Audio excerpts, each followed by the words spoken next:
வேண்டுதல் வேண்டாண்மை இலான் அடி சேர்ந்தார்க்கு யாண்டும் இடும்பை இல.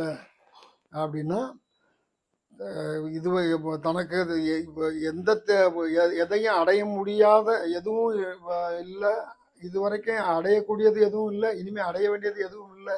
அப்படிப்பட்ட கடவுளின் பாதத்தை சேர்பவர்களுக்கு என்றும் கஷ்டமோ நஷ்டமோ இல்லை அப்படிங்கிறது தான் இந்த குறளோட பொருள்.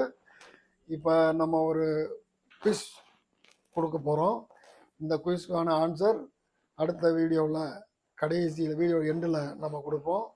இப்போ என்ன அப்படின்னா, உலகத்திலேயே அதிபயங்கரமான ஒரு ஆயுதம் எது அப்படின்னு, இது ரொம்ப சிம்பிள் குவிஸ், பல பேருக்கு தெரிஞ்சிருக்கும். தெரிஞ்சவங்க கமெண்ட்ஸில் எழுதுங்க.